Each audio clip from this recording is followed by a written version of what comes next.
Yeah, so we're continuing a discussion that was started on the listserv about the difficulty that we sometimes experience communicating with one another as therapists, and the frustrations that can come with the use of language. Mm-hmm. And you had suggested using language in a more plastic way, maybe in a more playful way, in a more malleable way. So maybe we could explore this a little further. Certainly. Well, what I was alluding to basically was that very often a discussion of a case becomes the framing of an experience that is identified and then described in one language or another. And my personal experience is that to listen to two individuals of different persuasions talk about something often opens up that behavior or phenomena or focus into something else in which it seems to me that it would be more comfortable to sort of leave or abandon the need to reframe it in one set of terms versus the other, and just to talk about it in a broader way. Yeah. So in other words, that the temptation comes to translate, to reframe it in another theoretical framework, and in doing that, we lose some quality. Whereas putting it in a wider framework actually would probably enable the conversation to go further. Right, and I think perhaps sometimes the framework is simply the richest and fullest description one might make of a piece of behavior or a set of circumstances without feeling the need to put it into one framework or the other, or at least to hold that temptation in abeyance for a little while. Mm-hmm. Mm-hmm. So that reminds me of somebody who had a big influence on me, Ivana Gazarian. She used to have, or she has a phrase called "explore, don't explain," and that seems very similar to what you're discussing. Yes, and in fact, that's a marvelous example. I remember being in a group with Yvonne at Northeast Society for Group Psychotherapy, and we were with South American group Lacanian from, I'm blocking his name at the moment, he's from I think the Washington School of Psychiatry, and we were able to talk coherently and interact coherently with one another for a while, but then at a particular point, the members of the group we found ourselves in a position that was sort of beyond language or concepts, and we were all just sort of there. And I think, in a sense, that's what I'm talking about. One can reduce or put something into a particular kind of a framework, but to be purely mindful of that, to be purely in the moment, involves so much at a particular point. It sometimes makes more sense to go into the experience than to back up, stand outside it, and then put it into a framework. Mm-hmm, mm-hmm. So, not put it in the framework, directly from framework to framework. Recall the experience, find a way to share the experience. So, in the context of what we're talking about, for instance, some of the conversations that we can have on the listserv, that it would be, helpful when the discussion reaches a certain level to then back off and go back to the experience and find a way to communicate, share it, recall similar experiences that other people may have. I would agree, and actually, the more you talk about it in those terms, I think the less, at least for me, the temptation would be to try to justify or solidify a particular point of view, and the more I could see the broadening and deepening of the discussion coming out of a sharing that perhaps was beyond either particular framework. I mean, perhaps just getting concretely into an experience would be an easier way to avoid blockages or some sort of retrench. So I'm noticing in your language you used words like solidify and blockages, and in contrast, we seem to be aiming for a sort of fluidity. And it reminds me of something we talked about before, about thinking of language as transitional objects. So that seems to be an appropriate point to bring that up. Yes, I would agree with that. I mean, at what point is it useful to concretize something, to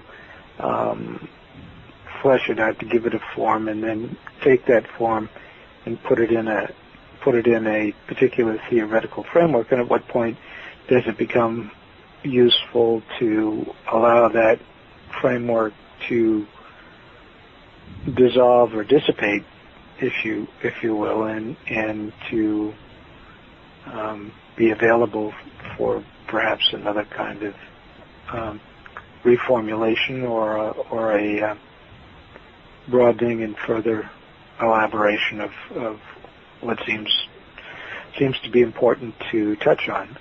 So again, I want to highlight, as I'm hearing you, the choice of words. On the one hand, you have a word like framework, which feels very solid, very much like a framework, a frame, something that is fairly rigid.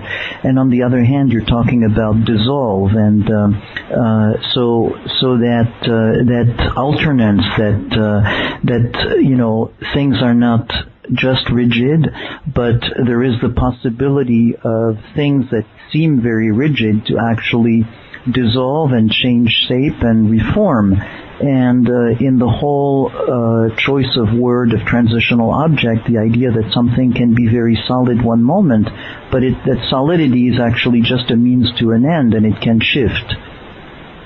Yes, I would agree with that. I mean, one could take, for instance, the example of sitting in silence. How long does one let that go on? At what point does it become something that you name? At what point is one participating in that silence inside oneself?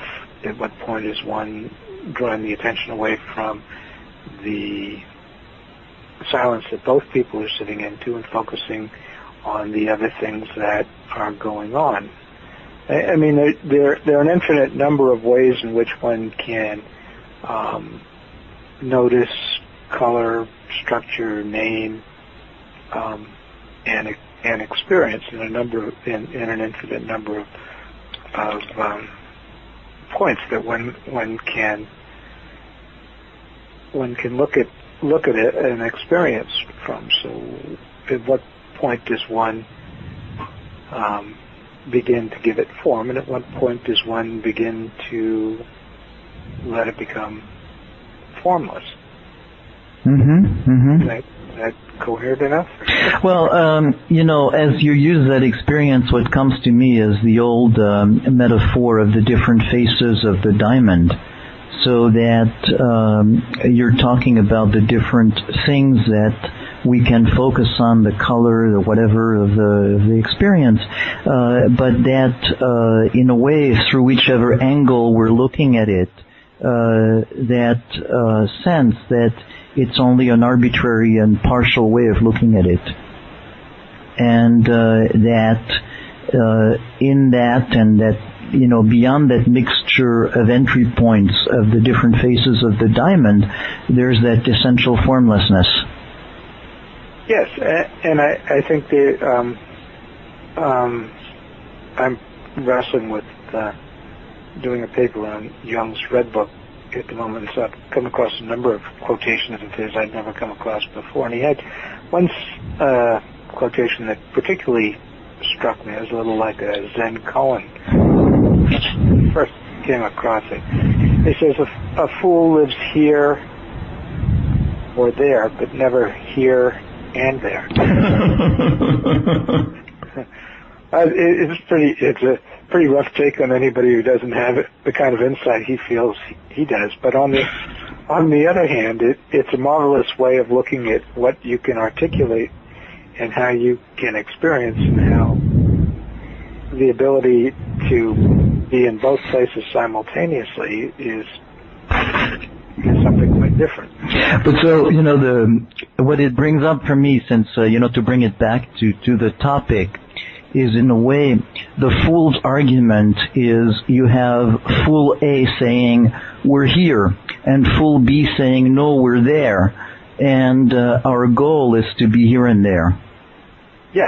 Yes, absolutely. And the place where we are in both places is a place that one is not in either position. And I think perhaps one might also, to further complicate the matter, look at our own internal Greek chorus of part objects or self objects, and the way in which the whole is greater than any one of those particular perspectives we can take at any moment.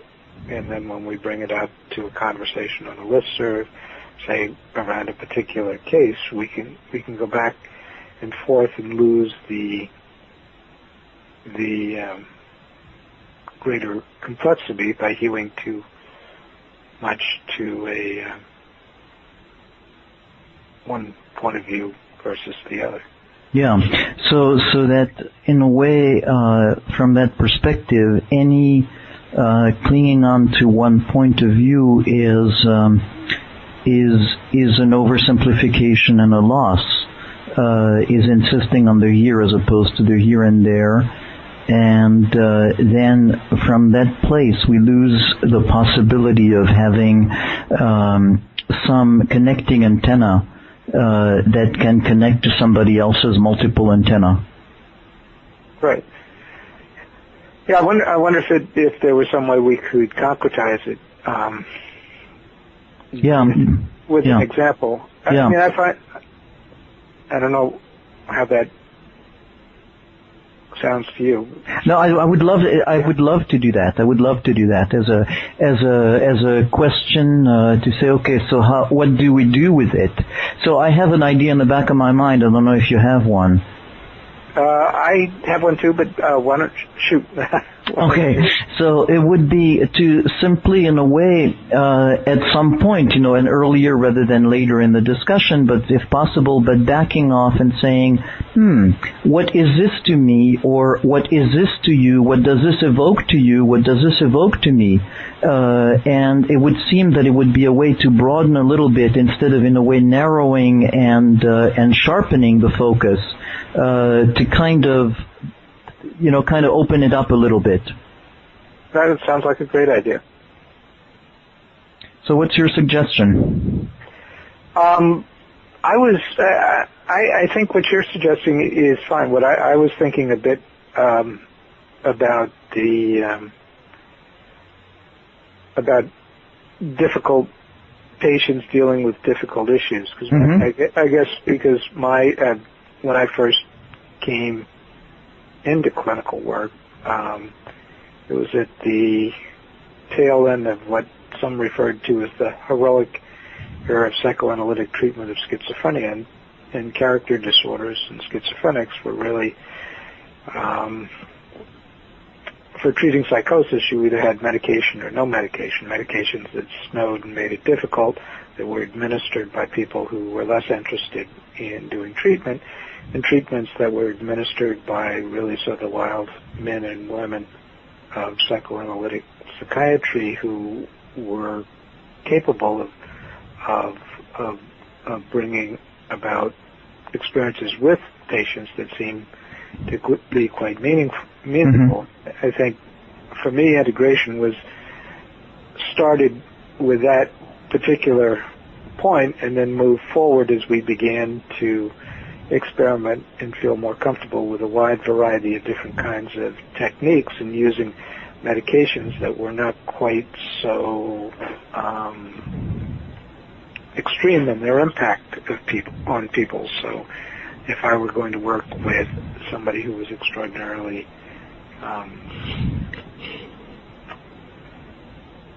idiosyncratic in their thinking, or had a very difficult time modulating their affects or talking with another person in a way that allowed them a certain amount of idiosyncrasy in their thinking, but the flexibility to bring that back into the therapeutic relationship, or somebody that was so caught up in the problems they had modulating their anger and their behavioral responses to that, a medication or a variety of ways of engaging with that person would allow what you couldn't contain or would lead to something other than therapy to be contained in a relationship between two people. Mm-hmm. Although as I begin to talk about it, I kind of think that your example might be a better one, because you could come up with something concrete. I could react to that, and then we could go back and forth with that, and perhaps that.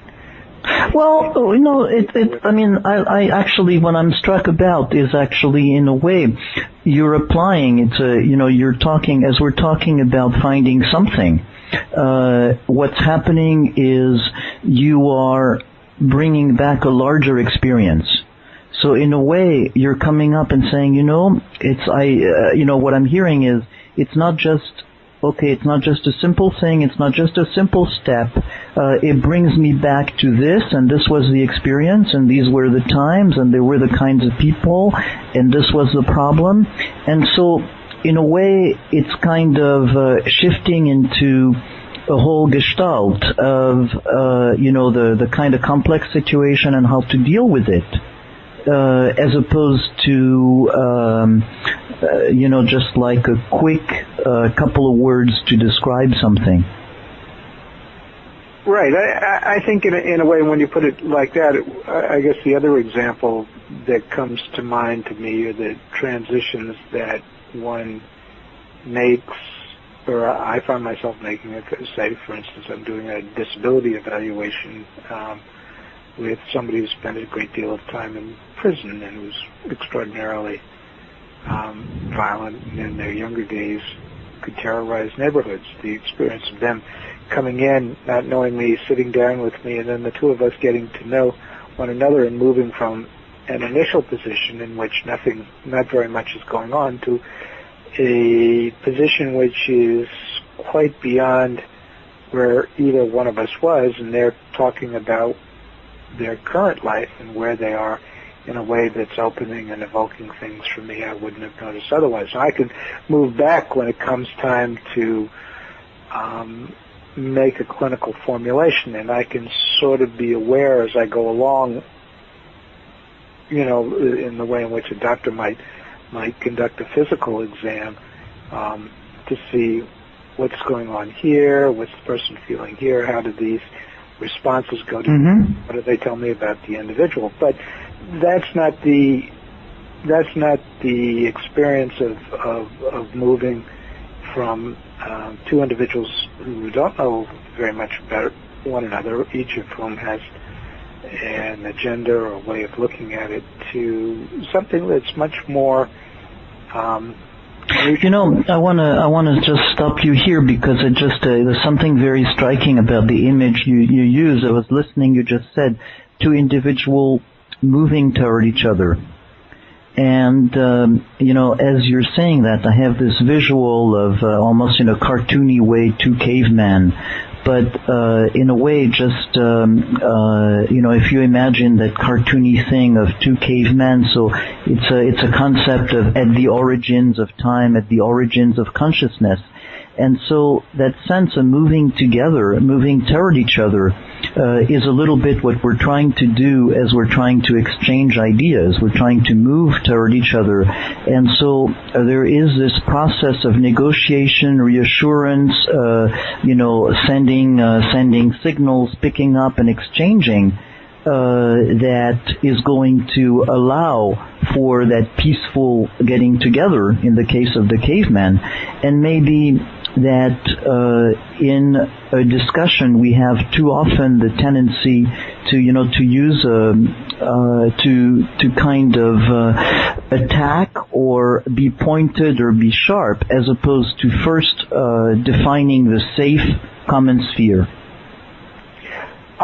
Yes, actually, your image had caught me off guard initially, and then thinking of myself and the one of the inmates I was working with, or he wasn't an inmate anymore. Recently, it did remind me a bit of two cavemen, but there is a quotation from Madame Bovary by Gustave Flaubert that seems to be reminiscent of what we're trying to talk about. And it goes like this: human speech is like a cracked kettle on which we tap crude rhythms for bears to dance to, while we don't make music to melt the stars. I haven't read Madame Bovary. I forget where this came from. I think to some extent it captures the simultaneous attempt to describe the situation and yet to convey a longing or a goal that's quite beyond the language. Yeah. So actually, maybe would you mind as a closing to this conversation, rereading the quotation, just make sure that it's heard? Sure. Human speech is like a cracked kettle on which we tap crude rhythms for bears to dance to, while we long to make music to melt the stars. And that's from Madame Bovary by Gustave Flaubert. Thanks, Tyler. Thank you, Serge. This recording is part of the podcast at relationalimplicit.com. I haven't read Madame Bovary. I forget where this came from. I think to some extent it captures the simultaneous attempt to describe the situation and yet to convey a longing or a goal that's quite beyond the language. Yeah. So actually, maybe would you mind as a closing to this conversation, rereading the quotation, just make sure that it's heard? Sure. Human speech is like a cracked kettle on which we tap crude rhythms for bears to dance to, while we long to make music to melt the stars. And that's from Madame Bovary by Gustave Flaubert. Thanks, Tyler. Thank you, Serge. This recording is part of the Somatic Mindfulness and Relational Psychotherapy podcast. See the website relationalimplicit.com.